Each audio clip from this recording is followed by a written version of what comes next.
4796 రోజు ఫిబ్రవరి నెల 17వ తేదీ మంగళవారం. గడిచిన దినములన్నీ మనలందరినీ కూడా రేయనక పగలనక సజీవులుగా ఉంచి వేకువజామున లేచి లోకంలోనికి వెళ్ళక మునుపు ఆయన సన్నిధిలో మనందరినీ కూడా కాచి కాపాడి సజీవులుగా ఉంచిన సజీవుడైన దేవాది దేవునికి స్తోత్రములు. అనుదిన ఉదయకాల వాక్య ధ్యానములు చేరి వచ్చిన దేవుని సేవకులకు, పెద్దలకు, పరిచారకులు, సహోదరులందరికీ కూడా యేసుక్రీస్తు నామములందరికీ వందనాలు. ఈ దినం ప్రారంభ ప్రార్థనతో ప్రారంభించుకుందాం. మన మధ్యన ఉంటున్న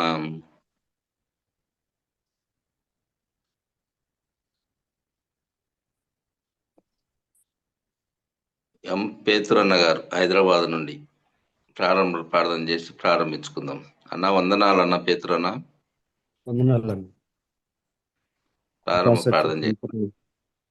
కృపా సత్య సంపూర్ణమైన మా ప్రియ పరలోకపు తండ్రి, ఈ పరిశుద్ధమైన పాదములకు వందనాలు, స్తోత్రాలు చెల్లిస్తున్నాం ప్రభు. మరొక నూతన దినం సజీవులుగా మేల్కొల్పారు. దినం చూసి కృపనిచ్చారు. పెందల కాడలేసి మీ మాటలు వినటానికి ఆసక్తి మాలో పుట్టించినందుకు స్తుతిస్తున్నాం. పాటల ద్వారా మహిమ పొందండి. వాక్య పరిచయలో మీ దాసులను సిద్ధపరిచిన వారిని నిలబెట్టుకుని మాట్లాడండి. చేరు వచ్చిన మాకు అందరికీ ఆత్మీయమైన దిద్దుబాటు, అవలోట్లు సరిచేసి మీరు అక్కడ కొరకు మమ్మల్ని సిద్ధపరచమని, రక్షణ పొందిన వారికి రక్షణ మారు మనసు తగిన వాక్యాలు మీ లేఖనాల నుంచి మాట్లాడి 6 గంటల వరకు జరగవలసిన ఈ కూడికలు మీ తోడు ఉంచి నడిపించమని మా ప్రభువును రక్షకుడునైన యేసుక్రీస్తు పరిశుద్ధమైన నామమున స్తుతించి ప్రార్థించి ఈ కూడికను ప్రారంభించుకుంటున్నాము తండ్రి. ఆమేన్. ప్రారంభ ప్రార్థన చేసిన ఎం పేతురన్న గారికి వందనాలన్నా. ఇప్పుడు మన మధ్యన హైదరాబాద్ నుంచి కేజీఆర్ రూపస్ అన్న గారు పాట పాడి దేవుని మయపరుస్తారు. వందనాలన్న రూపస్ అన్న. ఈ మార్నింగ్ కాన్ఫరెన్స్ కు చేరి వచ్చినటువంటి ప్రియులందరికీ మన ప్రభువును రక్షకుడైన యేసు క్రీస్తు వారి నామంలో నా యొక్క హృదయపూర్వకమైనటువంటి వందనాలు తెలియజేస్తున్నాను.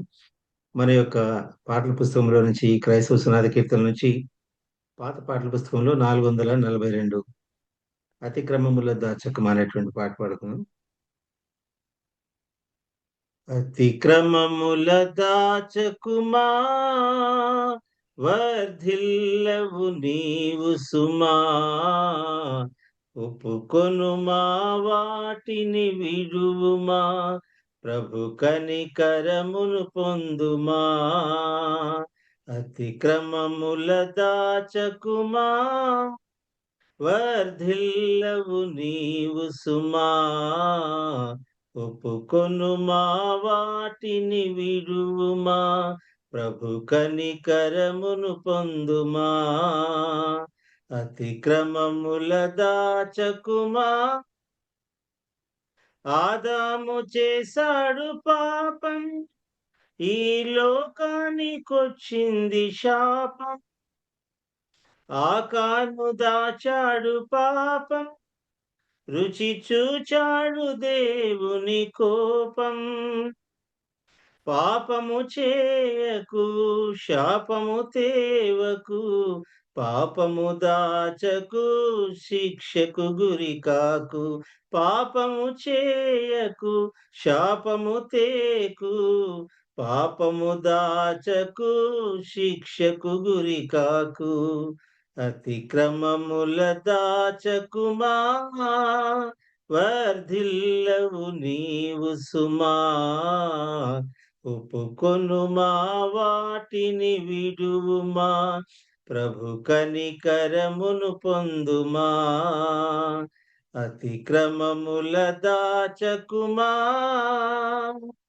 గెహజీ చేసింది చూడు, తన వంశానికొచ్చింది కీడు. అననీయ సప్పీర జోడు, పాఠం కదా మనకీనాడు, కాసుల కొరకు ఆశపడకు, పరిశుద్ధాత్ముని మోసపరచకు. కాసుల కొరకు ఆశపడకు, పరిశుద్ధాత్ముని మోసపరచకు. అతిక్రమముల దాచకుమా, వర్ధిల్లవు నీవు సుమా. ఒప్పుకొనుమా వాటిని విడువుమా, ప్రభు కనికరమును పొందుమా. అతిక్రమముల దాచకుమా, యేసుని రక్తము కార్చబడినది నీ కోసము, ప్రేమ గల హస్తము దాచబడినది నీ కోసము. ఇది ఏ సమయము, యేసుని చేరుము, లేని ఎడలా నీ స్థితి ఘోరము. ఇది ఏ సమయము, యేసుని చేరుము, లేని ఎడలా నీ స్థితి ఘోరము. అతిక్రమముల దాచకుమా, వర్ధిల్లవు నీవు సుమా. ఒప్పుకొనుమా వాటిని విడువుమా, ప్రభు కనికరమును పొందుమా. అతిక్రమముల దాచకుమా.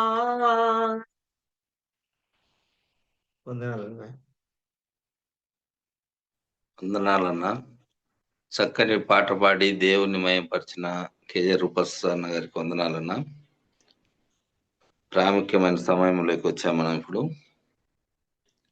ఈ దినం ఏర్పాటు చేసుకున్న దేవుని సేవకులు బాపట్ల జిల్లా నూజెల్లపల్లి నుండి దేవుని సేవకులు బి చిన్న వెంకయ్యన్న గారు వాక్యం అందిస్తారు. మనం అందరం శ్రద్ధగా విందాము. వాక్యం అందించే ముందుగా వాక్యం కొరకు అసలు ఎల్షబాబు అన్న గారు ప్రార్థిస్తారు. వాక్యం కొరకు ఎల్షబాబు అన్న. సర్వాధికారి సర్వోన్నతుడా సకల యుగముల రాజు అయిన దేవ, మమ్మల్ని ప్రేమించి రాత్రంతా మీ కృపను మీ దయను మాతో ఉంచి ఫిబ్రవరి మాసం 17వ తేదీని ఈవిగా ఇచ్చారు. ఇది దాన్ని బట్టి కృతజ్ఞతలు. మీ దాసులు శేఖర్ బాబు నడిపిస్తుండగా ప్రభువా పేతురన్న ప్రార్థించగా, రూపసన్న మిమ్మల్ని కీర్తించగా మేము మా నామాన్ని కనపరిచాం. మీ దాసులు చిన్నంకయ్యన్న నూజెలపల్లి నుంచి మీ పక్షంగా మీ దాసులు మాట్లాడుతూ ఉండగా బలపరచండి. మా అందరితో అవసరమైన లేఖనాలు మీ దాసులు నోట ఉంచి మీరు మహిమ పొందమని ప్రాణప్రియుడు రక్షకుడు క్రీస్తు యేసు అమూల్యమైన అసమాన అద్వితీయ నామమున ప్రార్థన చేసి మీ మాటలు వింటున్నాము తండ్రి. ఆమేన్. ఆమేన్. వాక్యం కొరకు ప్రార్థించిన దాసరి ఎల్షబాబు గారికి వందనాలన్నా. ఇప్పుడు ఈ దినం దేవుడు ఏర్పాటు చేసుకున్న దేవుని సేవకులు బాపట్ల జిల్లా నుంచి నూజెల్లపల్లి నుంచి చిన్న వెంకయ్య గారు అన్నగారు వాక్యం అందిస్తుండగా మనం శ్రద్ధగా అందరం మీట్లోకి వెళ్ళి వాక్యం విందాం. అన్న వందనాలన్నా. చిన్న వెంకయ్య గారు వందనాలన్నా. ప్రారంభించండి అన్న. 6:10 వరకు అన్న. ఓకే అన్న. మొదటగా దేవునికి స్తోత్రాలు చెల్లిస్తా ఉన్నాం. ఈ ప్లాట్ఫామ్ ఏర్పాటు చేసిన బర్నబాస్ గారికి వందనాలు తెలియజేస్తా ఉన్నాం. అలానే అధ్యక్షత వహించిన అన్నకి, పాట పాడిన అన్నకి, ప్రార్థన చేసిన అన్నలకి వందనాలు తెలియజేస్తా ఉన్నాం. ఈరోజు వాక్యదానం చేసుకుందాం. చూద్దాం. మొదటి యోహాను పత్రిక 4వ అధ్యాయం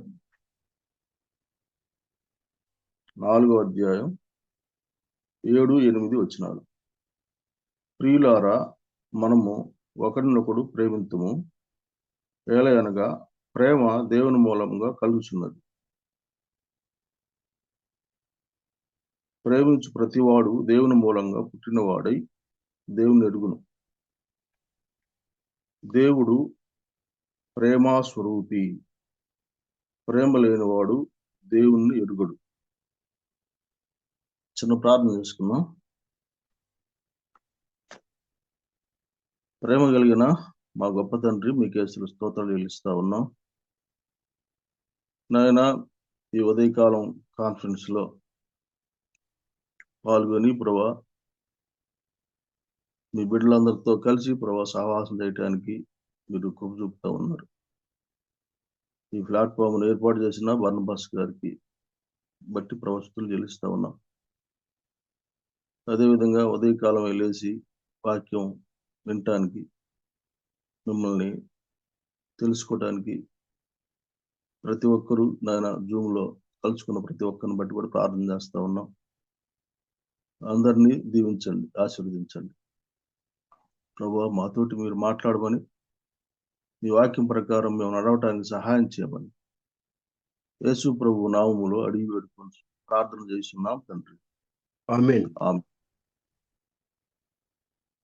ప్రియమైన సహోదరులారా, కొత్త నిబంధనలో యోహాను సువార్త రాశాడు, 3 పత్రికలు రాశాడు, ప్రకటన గ్రంథం రాశాడు. ఈ 5 పుస్తకాలు యోహాను ద్వారా దేవుడే రాయించాడు. ఈ 3 పుస్తకాల్లో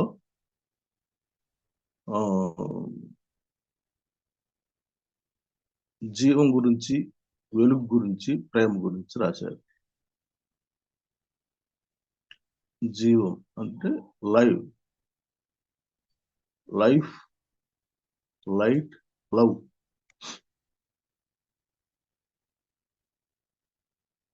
అంటే జీవము, వెలుగు, ప్రేమ గురించి ఈ 5 పుస్తకాల్లో రాయబడింది. వీటిలో వెలుగన్నా ఆ ప్రభువైన క్రీస్తు వారే, జీవం అన్నా యేసు ప్రభు వారే, ప్రేమ అన్నా కూడా యేసు ప్రభు వారే. ప్రేమ అనేది దేనికైనా ముఖ్యం, ఎప్పటికైనా. కొరింథీ పత్రికలు అంటాడు కదా, విశ్వాసము, నిరీక్షణ, ప్రేమ, ఈ 3 ఉన్నాయి, లాస్ట్కి నిలిచేది ప్రేమ ఒక్కటేనంట. సహజంగా ఈ లోకానికి దేవుడు ప్రేమని పంచకపోతే ఈ పాటికి ఎప్పుడో మానవ జాతి అంతరించిపోయేది. పూర్వం డైనాసార్లు ఉన్నాయి, అది అంతరించిపోయినట్లు ప్రేమ గనుక దేవుడు వచ్చి పంచకపోతే మానవ జాతి అంతరించిపోవటం అనే కాకుండా చాలా మట్టుకి ఖాళీ అయిపోయేది నాకు తెలిసి. కాబట్టి ఆ ప్రేమ అనేది ప్రతి ఒక్కరిలో ఉండాలి. ఇంతకుముందుల కొత్త నిబంధన ప్రింట్ చేసిన వాళ్ళు ఆ కొత్త నిబంధన అని రాస్తారు, రాసి ఉంది. నేను చదువుకునే ఫస్ట్ అంటే కొన్నాళ్ళ క్రితం ఆ కొత్త నిబంధన మీద ప్రేమ సందేశం అని ఉంది. ప్రేమ సందేశం. ఈ లోకానికి ప్రేమను ప్రకటించడానికి ప్రభువును క్రీస్తు వారు వచ్చారు. ప్రేమను ప్రకటించడానికే కాదు, ప్రేమను చూపించడానికి వచ్చాడు. ప్రేమను చూపించాడు, ఇంకా ప్రేమను చూపిస్తూనే ఉన్నాడు. అలా అయితే ఈ ప్రేమ గురించి యోహాను సువార్త 3:16 కూడా ఉంది. దేవుడు లోకమును ఎంతో ప్రేమించి, ఎంతో అంటే దానికి అవధులు లేవు. ఎంతో అంటే ఇంకా దానికి ఎంత దీర్ఘం తీసుకున్నా కానీ దాన్ని సరిపోయిన వాడు యేసు ప్రభువారు, ఇంకెవరు లేరు. అదే ఇర్మియా 31లో కూడా ఉంది, శాశ్వతమైన ప్రేమతో ప్రేమించేవాడు. శాశ్వతమైన ప్రేమతో ప్రేమించేవాడు ఈ లోకంలో ఎవరు లేరు. ఆయన శాశ్వత కాలం జీవిస్తాడు. మనకు తెలుసు కదా, మీకా 5:2లో ఉంది, పురాతన కాలం నుంచి శాశ్వత కాలం వరకు ప్రత్యక్షమవుతుంది వాడు. అంటే ఆయన శాశ్వత కాలం ప్రేమించేవాడు, శాశ్వతమైన ప్రేమ. ఈ శాశ్వతమైన ప్రేమ అనేది ఈ లోకంలో ఎవరిలో ఉండదు. ఎందుకంటే ఎంత మంచిగా ప్రేమించినా, ఆ తల్లిదండ్రులైన కావచ్చు, భార్య భర్తలైన కావచ్చు, బిడ్డలైన కావచ్చు. ఎంతవరకు అంటే జీవించినంత వరకే ప్రేమించగలరు, ఇంకా తర్వాత ప్రేమించలేరు. కాబట్టి ఇందులో ఎన్నో రకాల ప్రేమలు ఉన్నాయి. కపటమైన ప్రేమ, ఇలాంటి ఎన్నో ఉన్నాయి. కానీ ఒకటి దే గ్రీకులో మనమేమో ప్రేమ అంటే ఏదో ఒకటే అన్నట్టుగా ఉంటాం. కానీ గ్రీక్ భాషలో 4 విధాలుగా రాశారు. 4 విధాలుగా రాశారు. ఇది ఇంత ముందర వినే ఉంటారు, వినని వాళ్ళు ఎవరు ఉండరు. అయినా కానీ ఎందుకో నాకు రాత్రి బర్నబాస్ అన్న చెప్పిన దగ్గర నుంచి ఈ వర్తమానం చెప్తే బాగుండు అనుకుంటా ఉన్నా. దేవుడు ప్రేరేపిస్తా ఉన్నాడు. ఒకటి ఏంటంటే ఇదే కరువైంది. కరువైందే మనం వింటా ఉంటే బాగుంటుంది. దేవుని ప్రేమ అనేది మనం చూపించాలి. దేవుని ప్రేమ అనేది మనం చూపించాలి. అగాపే ప్రేమ. గ్రీకులో ఎరోస్ అనేది భార్యాభర్తల మధ్య ప్రేమ. ఎరోస్ అని. 2 ఫిలియో, ఇది సహోదరుల మధ్య, అంటే స్నేహితుల మధ్య ఉండే ప్రేమ. తర్వాత స్టోర్గ్, ఇది కుటుంబీకుల మధ్య ఉండే ప్రేమ. వీటన్నిటికంటే మించినది అగాపే ప్రేమ. అదే దేవుని ప్రేమ. అంటే ఇప్పుడు ఎట్లాగుందంటే ఈ నెలలోనే 14వ తేదీ తెలుసు కదా, వ్యాలంటైన్స్ డే అని చెప్పేసి ఎందరో జరుపుకున్నారు. దానికి అర్థం లేకుండానే ఎట్లాగున్నారంటే ఎట్లాగైపోయిందంటే అది ఈ లోకపరంగా అయిపోయింది. ఆయన కూడా వాలంటీర్స్ అనే అతను కూడా సెయింటే, పరిశుద్ధుడే. దాదాపు రోమ్ ప్రభుత్వం వచ్చింది. వాళ్ళు పరిపాలన చేస్తున్నారు ప్రపంచం అంతటా. ఆ టైంలో పరిపాలించే అధిపతి ఆయన ఒక రూల్ పాస్ చేశాడు. ఏం పాస్ చేశాడంటే వివాహం నిషేధం అన్నాడు. వివాహం నిషేధం. వివాహమైన వాళ్ళు యుద్ధంలో కానీ ఎందులోనైనా కానీ, మెయిన్ ఏంటంటే యుద్ధంలోనే వాళ్ళు ఫాస్ట్గా వెళ్ళలేకపోతున్నారు, మంచిగా చేయలేకపోతున్నారు. కాబట్టి అసలు వివాహం నిషేధిస్తే పోయిద్దని చెప్పేసి దాన్ని ప్రకటించాడు. కానీ ఆ టైంలో ఈయన సెయింట్ కదా, ఈయన ఏం చేశాడంటే బైబిల్లో ఉంది కదా, అసలుకి మొట్టమొదటిగా ఏదైనా తోటలో తయారు చేసి ఏదైనా తోటలో ఉంచింది తల్లిదండ్రులు కాదు, ఉంచింది భార్యాభర్తలనే. ఏదైనా తోటలో ఉంచింది భార్యాభర్తలనే.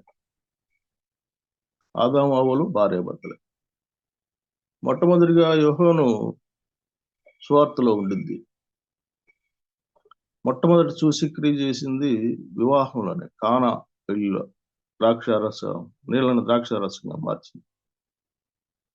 మానవ జాతి అభివృద్ధి పొందాలని చెప్పేసి, అభివృద్ధి పొందించండి అని చెప్పేసి దేవుడే సెలవిచ్చాడు. దీన్ని నిషేధించకూడదు అని చెప్పేసి ఆయన ఏం చేశాడంటే ఇక ప్రభుత్వాన్ని కూడా ఎదిరించి ఇట్లా జరిగించాలని చెప్పేసి ఆయన ముందరకు వచ్చాడు. అతను ఎన్నో కార్యక్రమాలు చేశాడు. ఇట్లా చేసిన తర్వాత ఇది మొత్తం తెలిసింది. మొత్తానికి 14వ తేదీ ఫిబ్రవరి 14వ తేదీ చంపారు. ఆయన చనిపోయిన రోజు అది. ఆయన చనిపోయిన రోజు. తర్వాత అది 3వ శతాబ్దంలో జరిగితే, అది తర్వాత పోపు గారు 5వ శతాబ్దంలో దాన్ని వాలంటైన్స్ డే అని చెప్పేసి ప్రకటన చేశాడు. అది అక్కడి నుంచి అట్లా జరుగుతూ ఉంది. కానీ ఇప్పుడు ఎట్లాగన్నారంటే దాన్ని ఇంకో రకంగా అర్థం చేసుకుంటా ఎట్లా చేసుకుంటారంటే దాని అర్థమే తీసిపడేసారు.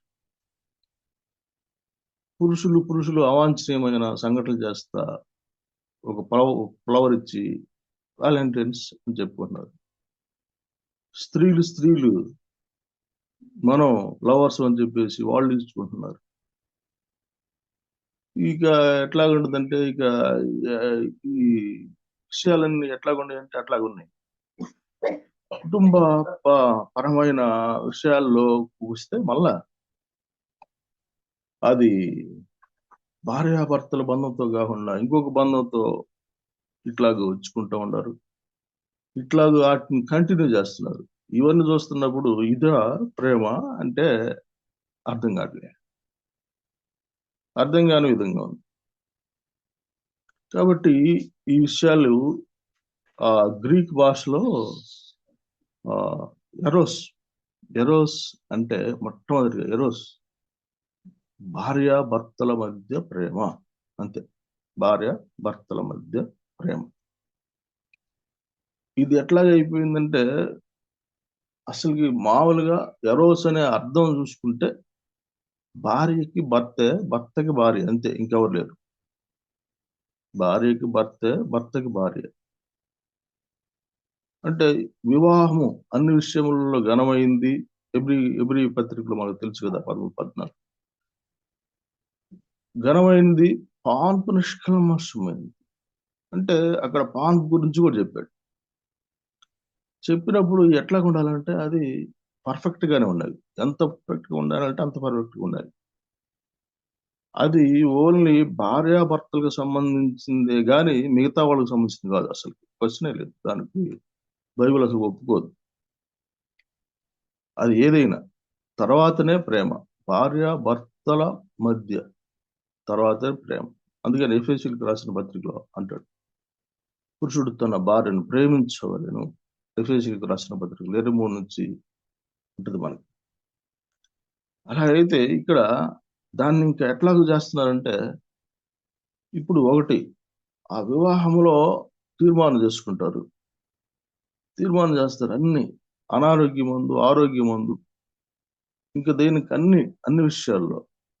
తర్వాత నా ఆస్తికి నువ్వే వారసురాలు, ఇంక ఇందులో దాపరికం ఏమి లేదని చెప్పేసి తీర్మానం చేస్తారు. కానీ ఎట్లాగైపోయిందంటే ఇప్పుడు ఒక అనారోగ్యం వచ్చిందనో ఇంకా ఆ బంధాన్ని తీసేసి ఇంకో బంధాన్ని ఏర్పాటు చేసుకోవటం, లేకపోతే ఇంకా వేరే విషయాల మీద ఎట్లాగంటే ఎరోస్ అనే దానికి అర్థం లేకుండానే చేసి పడేశారు.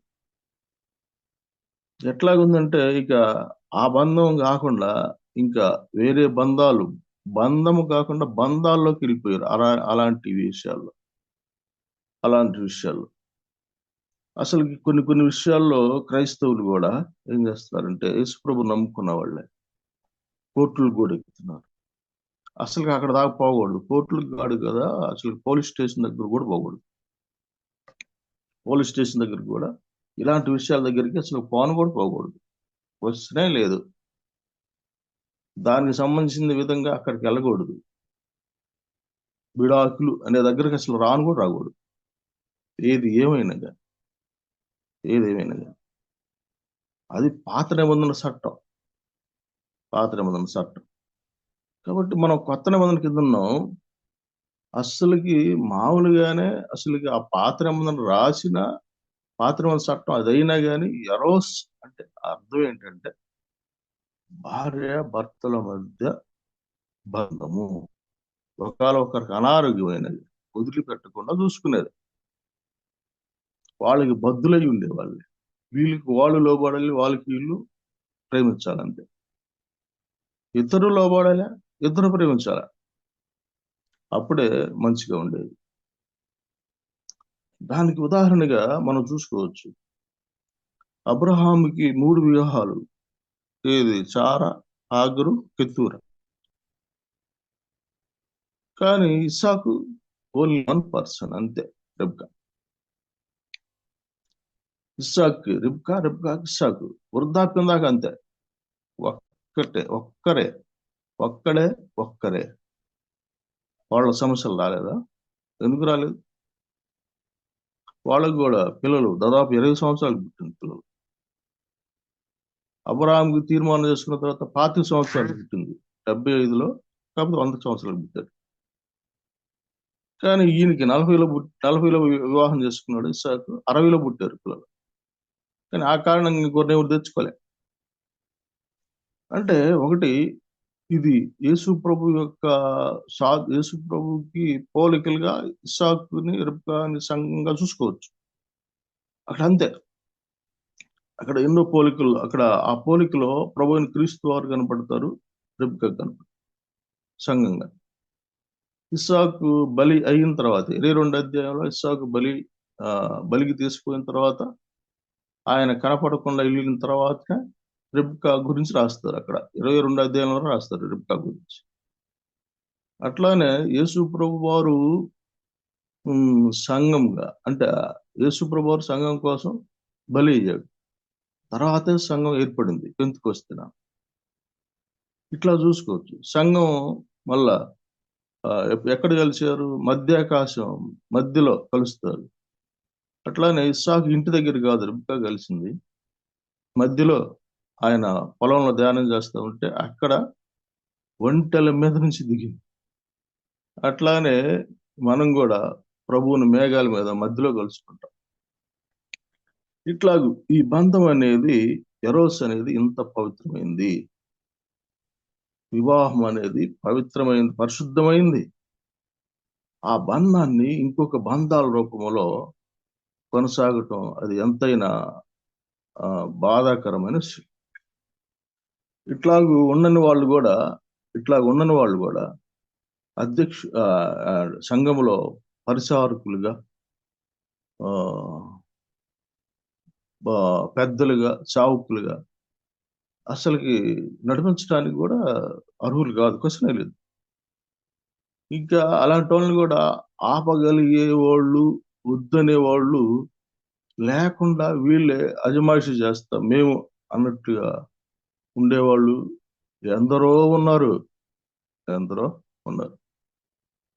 కాబట్టి ఇక్కడ ఎరోస్ అనే దాన్ని మనం అది పవిత్రంగా చూసుకుంటూ ఇలాంటి బంధాన్ని చూపించేది ఎరోస్ అనే ప్రేమ.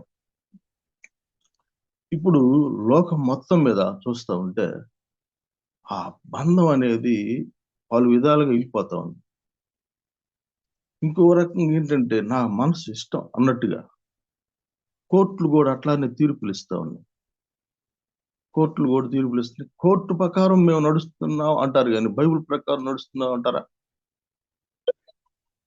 ఏది ఏమైనా కానీ మనం కోర్టులు, సుప్రీం కోర్టులు, ఆ కోర్టు ఈ కోర్టులు కాదు, మనకి హైకోర్టులు కాదు. ముఖ్యంగా మనకి బైబిలే ప్రామాణికం. బైబిల్ ప్రకారం నడిచేదే ఈ బంధమైన ప్రేమ, ఎరోస్ అనేది. దానికి ఎగ్జాంపుల్గా ఇస్సాకును చూపించుకున్నాం. అలానే ప్రభువుని క్రీస్తు వారు ఆయన తన సంఘం కోసం ప్రాణం పెట్టాడు. అయితే ఆదాము ప్రకటముక తీయకుండా, ఆదాము మాంసం తీయకుండా, ఆదాముకి గాయం కాకుండా అవ్వ తయారు కాలే. అట్లానే సంఘం యేసు ప్రభు రక్తం కార్చకుండా సంఘం ఏర్పాటు చేయలేదు, సంఘం ఏర్పాటు కాలేదు. అలాగే ప్రభువుని క్రీస్తు వారు భర్త అయి ఉంటే సంఘం భార్య అయింది. అందుకనే అంటాడు, ప్రభువు సంఘాన్ని ప్రేమించినట్లుగానే మీ భార్యలను ప్రేమించండి అని చెప్పేసి అసలు ఆ ఒక్క మాటలోనే తెలిసేసాడు. మనం ఎరోస్ అనే ప్రేమలో ఎంతవరకు ఉన్నాం? మన ప్రభువుని క్రీస్తు వారు అంతగా ఉన్నాడు, మనం కూడా ఎంతగా ఉన్నాం? రెండో మాట ఫిలియో అంటే స్నేహితుల మధ్య ఉన్న ప్రేమ. స్నేహితుల మధ్య ఉన్న ప్రేమ అంటే, స్నేహితులు అంటే ఇప్పుడు ఎట్లాగుంటున్నారు?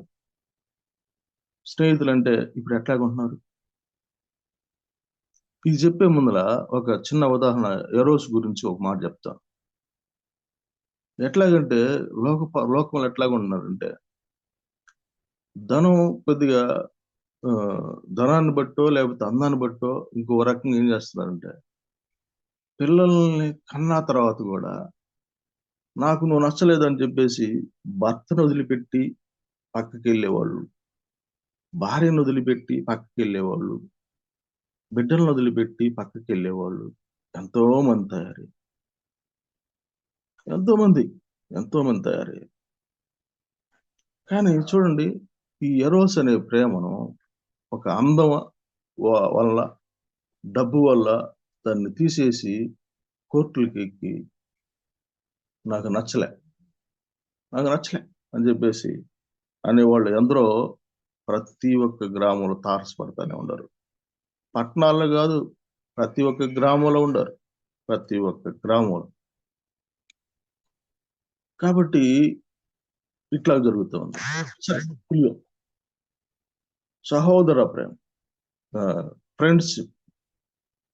ఆ ఫ్రెండ్షిప్ అనేది స్నేహితుల మధ్య ఉన్న ప్రేమ మనకు తెలుసు. 1 సమూయేలు గ్రంథంలో 18వ అధ్యాయంలో యోనాతాను, దావీదు వారిద్దరి మధ్య స్నేహం అనేది చాలా బాగుంది. ఆ స్నేహ బంధం ఎట్లా ఉందంటే, దావీదేమో గొర్రెల కాపరి, యోనాతాన్ ఏమో రాజకుమారుడికి గొర్రెల కాపరికి ఎక్కడన్నా ఫ్రెండ్షిప్ కుదురుద్దా? రాజకుమారుడికి గొర్రెల కాపరికి ఫ్రెండ్షిప్ కుదరదు. అంటే వీళ్ళిద్దరూ ఎట్లాగుండారంటే ప్రాణ స్నేహితులు అని చెప్పేసి రాయబడింది అక్కడ. ప్రాణ స్నేహితులు. యోనాతాన్ ఏమంటాడంటే, రాజుగా ఉండే లక్షణాలు నీకే ఉన్నాయి, నాకు లేవు. మా నాన్న సౌలు నన్ను రాజుగా చేద్దాడని చేయాలని చెప్పి అనుకుంటున్నాడు, కానీ రాజుగా ఉండవలసిన క్వాలిఫికేషన్లు నీకే ఉన్నాయి. నీకు నేను సపోర్ట్గా ఉంటాను, నువ్వు రాజుగా ఉంటే నేను మంత్రిగా ఉంటాను అన్నట్టుగా చెప్తా ఉంటాడు. ఆయన దగ్గర ఉన్న కత్తి, ఆయన దగ్గర ఉన్న నడికట్టు, దుప్పటి ఆయనకే ఇస్తాడు, దావీదుకే ఇస్తాడు యోనాతాన్.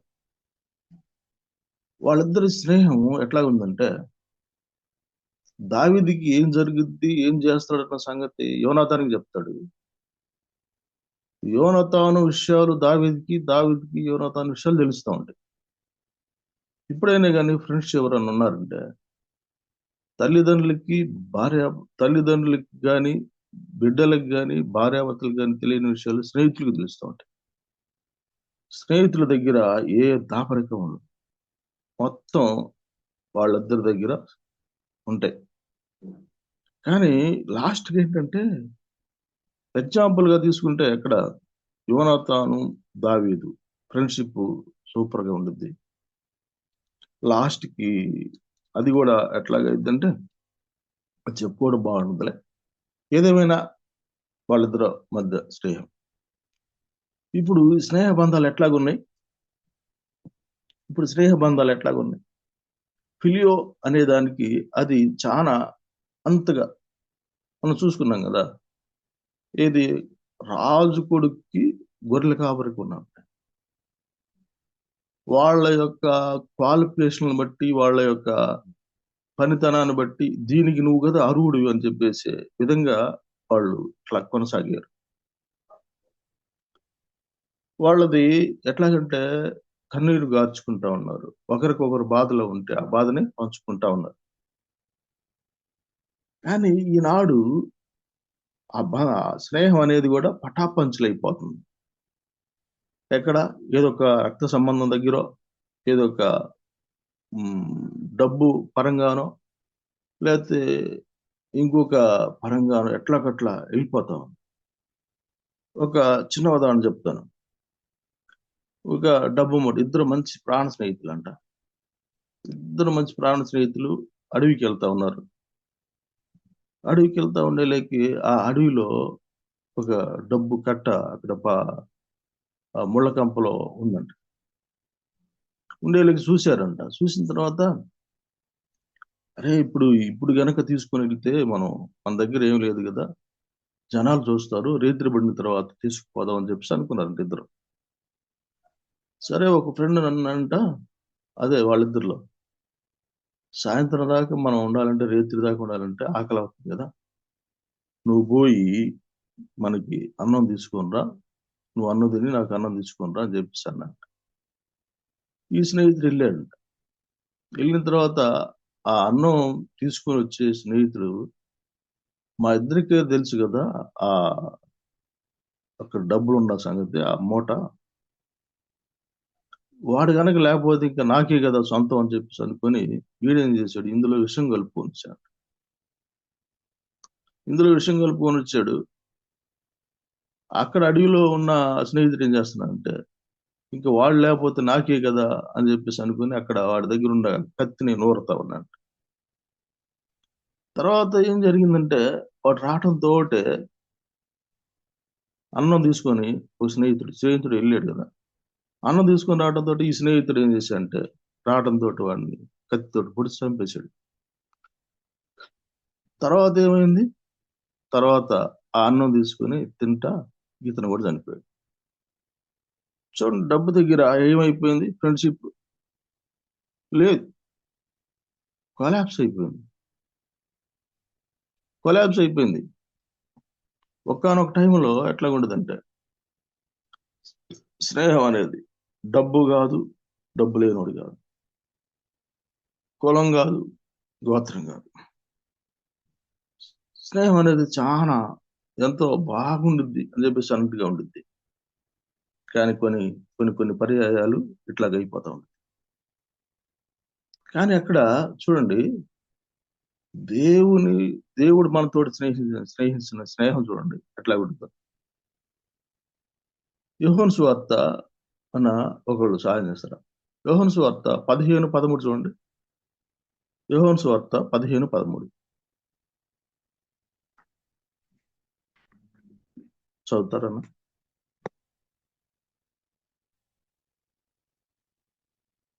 యోహాను సువార్తలో 15:13.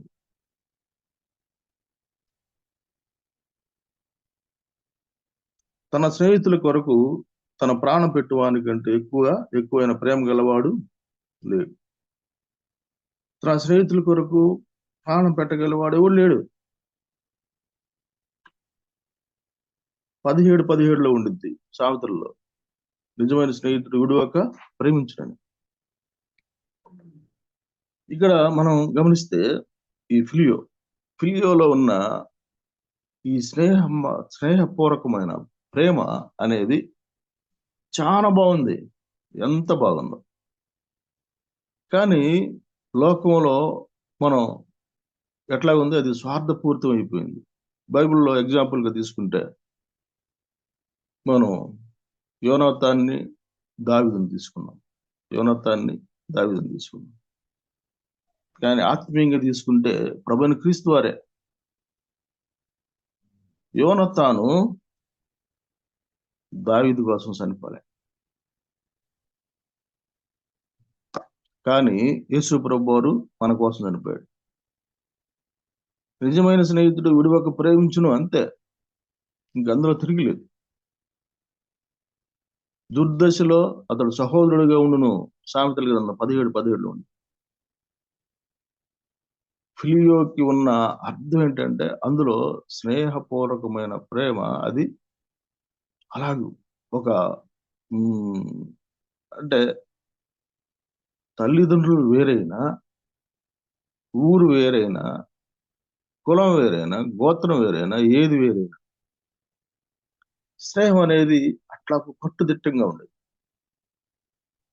మన ప్రభు పరలోకానికి సంబంధించిన వాడు, భూలోకంలో మనం ఉన్నాం, మన కోసం ఆయన స్నేహితుడిగా ఉండి మన కోసం చనిపోయాడు, రక్తం కార్చి ప్రాణం పెట్టాడు. అది స్నేహం అని ఫిలియో. ఇంకొక ఎగ్జాంపుల్ మనకి తెలిసిన స్టోర్గి, అది కుటుంబపరమైన ప్రేమ. ఇప్పుడు కుటుంబాలు ఎట్లాగా ఉన్నాయి, అది ఒక సమాజంతో ఉన్న అంటే అనేక జనాభా ఉన్న ప్రేమ లాంటిది. బంధుత్వం అనే ప్రేమ, కుటుంబం అనే ప్రేమ. ఇప్పుడు ఒకటి ఈ విషయాలు గమనిస్తే అది ఎట్లాగుంటుందంటే, యాకోబు కుటుంబం ఎట్లాగుంది? యాకోబు కుటుంబంగా అందరూ కలిసి ఉంటేనే ఇప్పటికీ ఇస్రాయేల్ దేశం అయింది. యాకోబు ఇస్రాయేల్ అయ్యాడు, ఇస్రాయేల్ దేశం అయిపోయింది.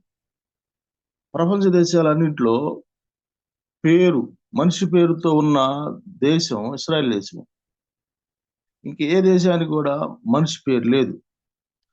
ఆ దేశంలో ఉన్నది ఎవరయ్యా అంటే మొత్తం ఆ 12 గోత్రాల వాళ్ళే.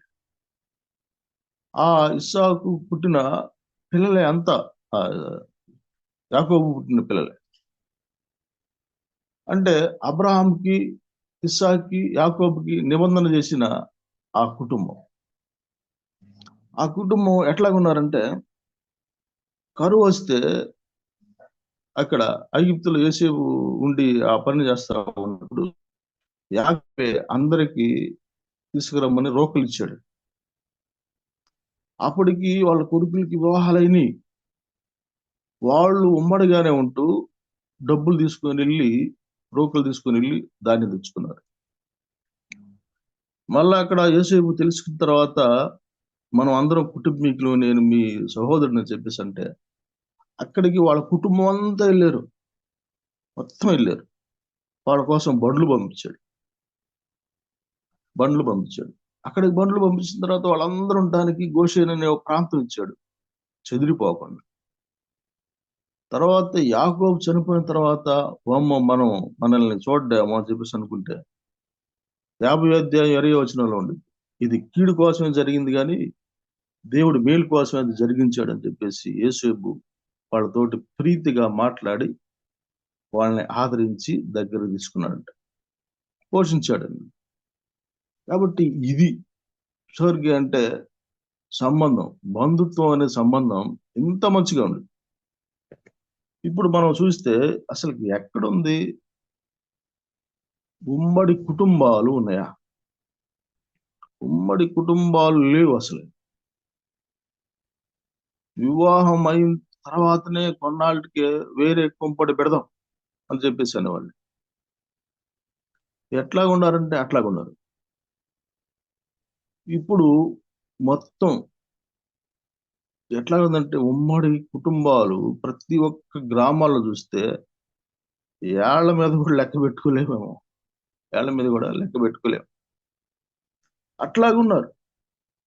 ఎట్లా ఉన్నారంటే, కుటుంబం అంటే ఇప్పుడు ఎట్లాగా, ఇప్పుడు ఒకవేళ ఆ బంధుత్వాలు ఎట్లా ఉన్నాయి అంటే, ఇప్పుడు వాళ్ళలో ధనవంతులు ఉంటే ఆ ధనవంతులే కలుసుకుంటూ ఉంటారు, మాట్లాడుకుంటూ ఉంటారు. వాళ్ళ బిజినెస్ ఉన్న వాళ్ళు ఆ బిజినెస్ లో వాళ్ళే కలుసుకుంటూ ఉంటారు. పేదోళ్ళు ఉంటే పేదోళ్ళే కలుసుకుంటూ ఉంటారు. ఏందబ్బాయి ఏందంటే వీళ్ళందరూ ఎవరయ్య అంటే, వీళ్ళందరూ ఉంది ఒక తల్లి పుట్టినోళ్లే. కానీ ఎప్పుడు కలుసుకుంటారు తెలుసా? కావాలి కదా జనాలు పెళ్లిళ్ళప్పుడు, ఇంకా తప్పనిసరి చనిపోయినప్పుడు చూడాలి కదా. ఇంతే. ఇక మిగతా విషయాల్లో ప్రతిరోజు మాట్లాడుకోవటం అనేది ఉండదు, కలుసుకోవటం అనేది ఉండదు, ఇక ఏముండదు అక్కడ. ఇక వాళ్ళకి వాళ్ళే, డబ్బు ఉన్నవాళ్ళు, లేనివాళ్ళు, బిజినెస్లు ఉండేవాళ్ళు బిజినెస్లు. ఈ ఉమ్మడి అనేది ఏమి లేదు. స్టోర్కి అంటే కుటుంబ పరమైన ప్రేమ లేదు, అంత స్వార్థం. లాస్ట్ అంటే ఎట్లా ఉందంటే, ఈ విధమైన ప్రేమలు అనేది ఎక్కడా లేవు. ఇప్పుడు ఇందులో ఎగ్జాంపుల్ గా మనం చెప్పుకున్నాం. ఏం చెప్పుకున్నాం? యాకోబు కుటుంబం. ఆ యాకోబు కుటుంబమే ఆ విధంగానే వస్తే ఇప్పుడు దేశం ఏర్పడింది. ఇప్పుడు కూడా చూడండి, సంఘవెత్తబడే ముందల ఇశ్రాయేలీయులు అందరూ అక్కడ సమకూర్చబడతారంట. అక్కడికి సమకూర్చబడేటప్పుడు ఇప్పుడు యాకోబు సంతానమైన వాళ్ళు వాళ్ళ డిఎన్ఏ వేరంట. ఆ డిఎన్ఏ టెస్ట్ తోటి మొత్తం వాళ్ళందరినీ అక్కడ చేర్చుకుంటారు. ఆ పిలుపు కూడా వచ్చేసింది మొన్నే. ఇస్రాయేల్ అధ్యక్షుడు అక్కడికి పిలుచుకోవడానికి వాళ్ళకి ఆల్రెడీ అక్కడ వాళ్ళ కోసం ఉండటానికి చోట్లు, భవనాలు కూడా ఏర్పాటు చేశారు. యాకోబు సంబంధించిన కుటుంబం అంతా డిఎన్ఏ టెస్ట్ ద్వారా అక్కడికి కనుక చేరారంటే, లాస్ట్ మనిషి అక్కడికి చేరారంటే సంఘం ఎత్తబడుతుంది. సంఘం ఎత్తబడుతుంది. వాళ్ళందరి సమక్షంలో దేవాలయాన్ని ఏర్పాటు చేస్తారు. అప్పుడు సంఘం ఆటోమేటిక్ గా ఎత్తబడుతుంది. ఇంకా ఇస్రాయేల్ కాలం స్టార్ట్ అయింది, అన్యుల కాలం అయిపోయింది. అంటే కుటుంబ పరమైన ప్రేమ. స్వర్గ అంటే వాళ్ళ కుటుంబం చూస్తే ఇది కదా అన్నట్టుగా ఉండేది, ఇది కదా అన్నట్టు. ఇప్పుడే లేదు. ఒకరికొకరు ఎట్లా ఉన్నారంటే, ఇచ్చుకోవడానికి, ఖర్చు పెట్టడానికి ఎంతగా ఇష్టపడ్డాడో యేసేపు. వాళ్ళ పిల్లలైనా కానీ ఆయన వాళ్ళకి దాన్ని సమృద్ధిగా ఇవ్వడానికి ఇష్టపడ్డాడు. ఇప్పుడు ఎట్లాగుందంటే ఇంకో రకంగా అయిపోయింది. అందుకనే వీటిలో ఎట్లాగుందంటే దైవికంగా విశ్వాసనే బంధం కలుపుకోవాలి. ఆ బంధం కుటుంబ బంధం అయిపోవాలి. ఆ కుటుంబంలో ఉన్న ప్రతి ఒక్కళ్ళు దేవుని నమ్ముకునే వాళ్ళు అయి ఉండాలి. ఇట్లాగుండాలి. తర్వాత చూడండి, ఎగ్జాంపుల్ గా వాళ్ళ కుటుంబం అయితే మన ప్రభువుని క్రీస్తు వారిని కూడా తీసుకోవచ్చు. ఋతు గ్రంథంలో సమీప బంధువు బోయజు. సమీప బంధువు కాకుండా మందుల ఇంకొక బంధువు ఉన్నాడు. ఋతు కోసం ఆయన కష్టపడటానికి, ఖర్చు కావడానికి ఇష్టపడపోయేలేకి తప్పుకున్న తర్వాత బోయజు అప్పుడు ఆమె కోసం ఖర్చు అయ్యి ఆమెతో ఉండటానికి ఇష్టపడ్డాడు. ఇది బంధం, సమీప బంధం, దూరపు బంధం కాదు. సమీప బంధువు మన ప్రభుని క్రీస్తు వారి. మన కోసం ఆయన రక్తం కార్చి ప్రాణం పెట్టాడు. మన కోసం ఆయన ఖర్చు అయిపోయాడు. ఆయన కలువరి శిలువలో మన కోసం అంత దారపోసాడు. ఆయనకంటూ ఏది ఉంచుకోలేదు. ఒకటి చూస్తే ఆయన మనల్ని ప్రేమించడానికి పరలోకాన్ని వదిలిపెట్టి వచ్చాడు. ఆయన మనల్ని ప్రేమించడానికి ఆయన తండ్రిని వదిలిపెట్టి వచ్చాడు. రక్తం కార్చి ప్రాణం పెట్టాడు. నా ఎముకలో ఎముక, నా మాంసంలో మాంసం అన్నట్లు అట్లా జరిగించాడు ఆయన, ఆ ప్రభుని క్రీస్తు వారు. అలా అయితే ఇది ఈ కుటుంబాల మధ్య, ఈ ప్రపంచంలో ఉండవలసిన ప్రేమ కల్మషం లేకుండా ఉండాలి. ఇప్పుడు చూస్తే ఎరోస్ అనే ప్రేమలో కల్మషం కనపడతా ఉంది. ఫిలియో అనే ప్రేమలో కల్మషం కనపడతా ఉంది. స్టోర్గ్ అనే ప్రేమలో కల్మషం కనపడతా ఉంది. ఎక్కడ? నమ్మిన వారి మధ్యనా, నమ్మని వారి మధ్యన? నమ్మని వారి మధ్య కాదు, నమ్మిన వారి మధ్య కూడా స్వచ్ఛమైన ప్రేమ కనపట్టలేదు. కల్మషం లేని ప్రేమ కనపట్టలేదు. ఏదో ఒకటి మధ్యలో ఉంచుకుంటా ఉన్నాం. మనం వినేవాళ్ళైనా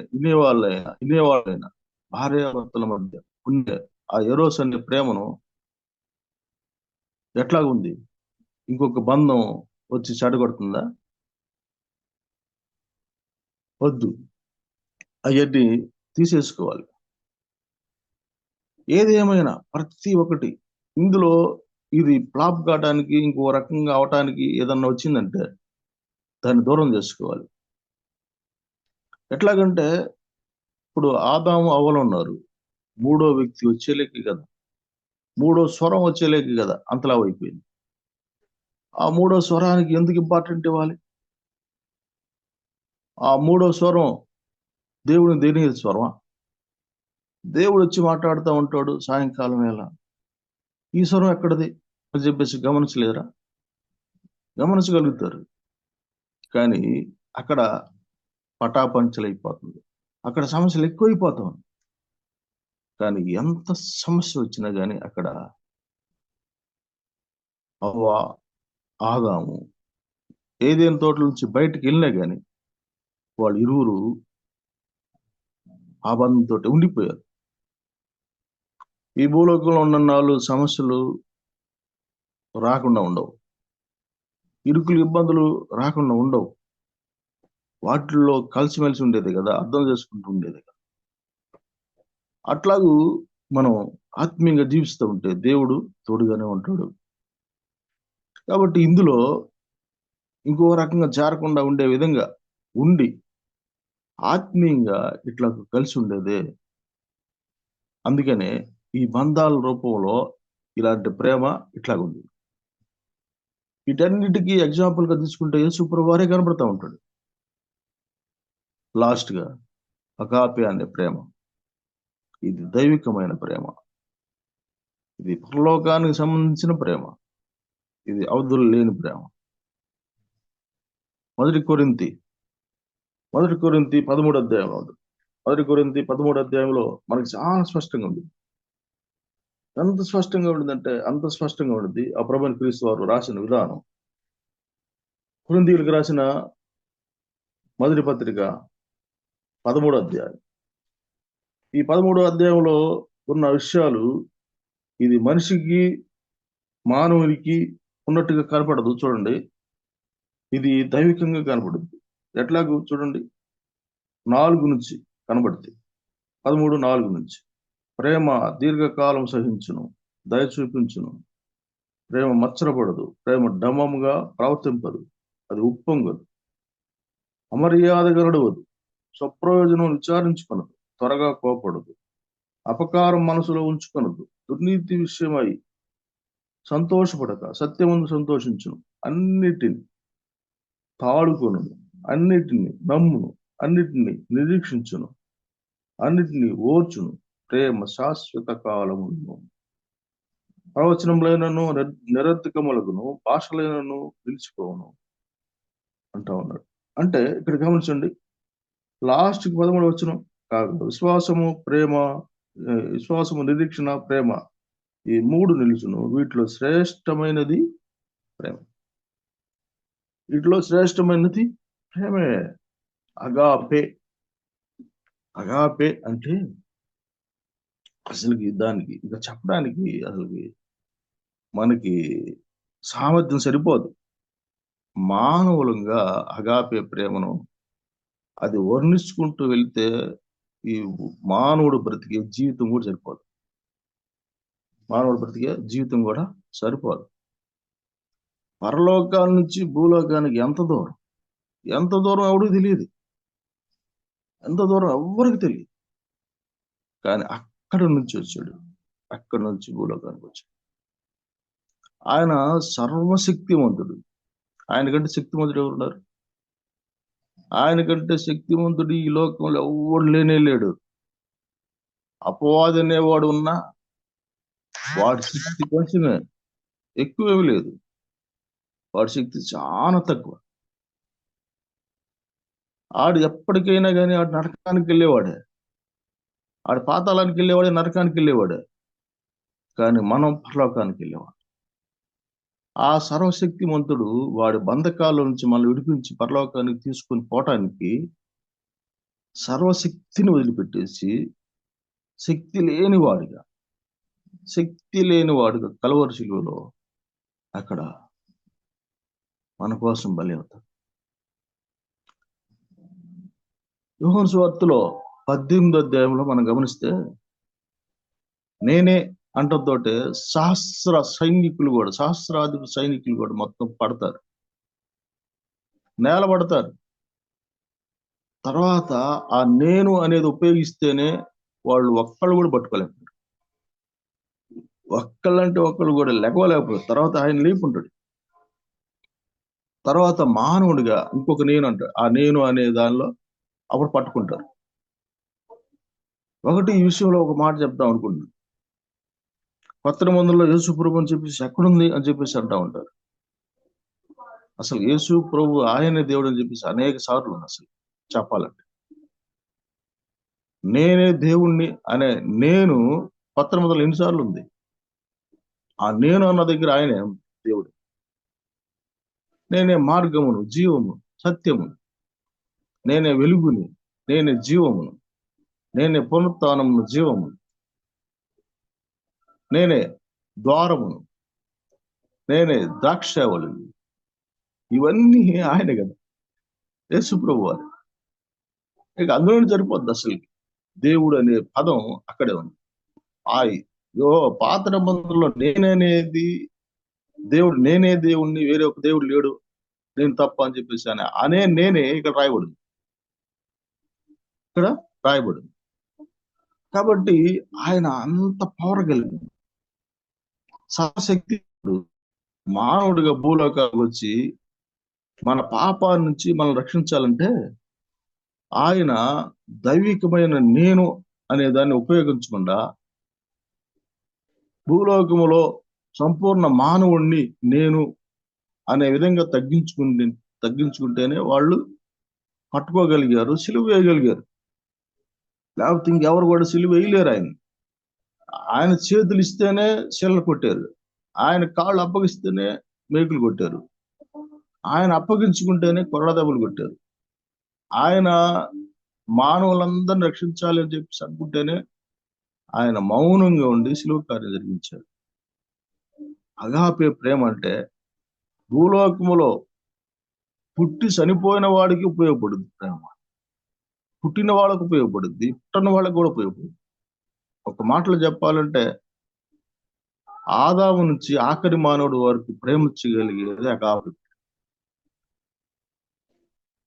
ఆది మానవుడు ఆదాము నుంచి ఆఖరి మానవుడి వరకు కూడా ప్రేమించగలిగేవాడే అగాపే ప్రేమతో ప్రేమించగలిగాడు. అదే శాశ్వతమైన ప్రేమ. ఆ ప్రేమ కూడా ఎలాంటిది? పరలోకాన్ని నుంచి భూలోకానికి దిగి వచ్చే ప్రేమ. ఆ ప్రేమ కూడా ఎలాంటిది? రక్తము గార్చే ప్రేమ, ఒక్క బొట్టు కూడా లేకుండా మన నుంచి చూపించే ప్రేమ, రక్తం గార్చి చూపించే ప్రేమ, మన నుంచి చూపించే ప్రేమ, తిరిగి లేచి చూపించే ప్రేమ,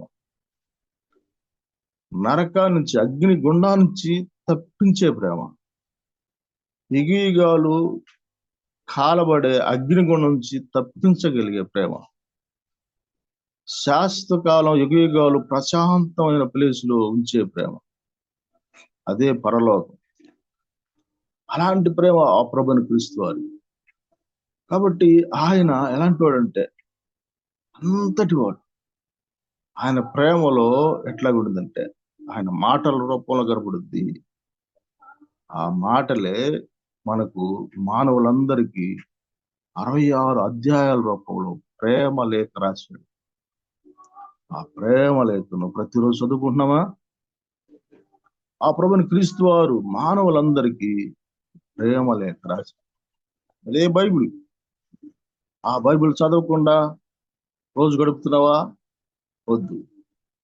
ప్రతిరోజు మనం బైబిల్ చదువుకుందాం, ఆ ప్రేమను ఇంకా తెలుసుకుందాం. ఆ ప్రేమతోటి మనం ఆ ప్రేమ అనే బంధకాల్లోనే మనం ఉన్నాం. ఎంత విస్తారమైన పాపినైనా కానీ ఆయన ప్రేమిస్తానన్నాడు, కానీ వద్దు తోచేస్తానని లేదు, వద్దు అని చెప్పేసి అనలేదు. ఆయన కొడా దెబ్బలు కుట్టించి ఆయన శతాధిపతి.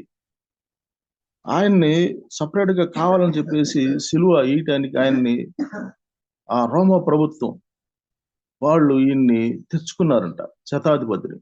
అందుకని ఆయన యేసుప్రభు చనిపోయా లేదని చెప్పేసి బళ్ళాన్ని పక్కలో అంటే ఆ గుండెకు చివరను గుచ్చారు.